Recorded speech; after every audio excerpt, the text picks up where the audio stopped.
കിട്ടാറുണ്ട്. സോ നിങ്ങൾ ഷോപ്പുകളിലേക്ക് പോയി കഴിഞ്ഞാൽ നിങ്ങൾക്ക് നല്ല മെറ്റീരിയൽ കിട്ടുമെന്ന് എനിക്ക് പറയാനുള്ളൂ. ആൻഡ് അവർ നല്ല രീതിയിൽ അത് കാണിക്കുന്നുണ്ട്, പ്രസന്റ് ചെയ്യുന്നുണ്ട്. എന്താണെന്നറിയാമോ, ഈ പൊന്മുട്ടയിടുന്ന താറാവിന്റെ കഴുത്തേക്ക് കൊല്ലുന്ന ഒരു പരിപാടിയില്ല, അതാണ് അവർ ചെയ്യുന്നത്. അവർക്ക് വേണ്ടത് ചീപ്പ് കസ്റ്റമേഴ്സിനെ അല്ല. ദേ വെയർ നോട്ട്, അവര് നമ്മളെ നന്നാക്കാനോ നാട് നന്നാക്കാനോ ഒന്നുമല്ല വന്നത്, അവർ നന്നാക്കാൻ വന്ന അവരെയാണ്. അതിനകത്ത് ചില എത്തിക്സ് ഉണ്ടാവും. ആ എത്തിക്സ് ഇല്ലായ്മ അവർ പലപ്പോഴും കാണിക്കാറുണ്ട്. എനിക്കത് അങ്ങനെയാണ് മനസ്സിലായത്. അതുകൊണ്ട് അത് എക്സ്പെക്ട് ചെയ്യാതെ ഷോ മസ്റ്റ് ഗോ ഓൺ. പിന്നെ നേരത്തെ തന്നെ നമ്മുടെ OC-യുടെ കേസത്തിൽ ലൈഫ് ഓഫ് അനന്തു കണ്ടുപിടിച്ചിട്ടുണ്ട്.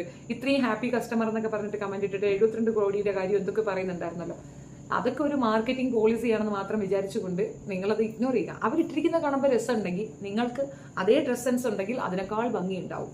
ആരും ആരെക്കാൾ മികച്ചതും ആരും ആരെക്കാൾ താഴ്ന്നതുമല്ല.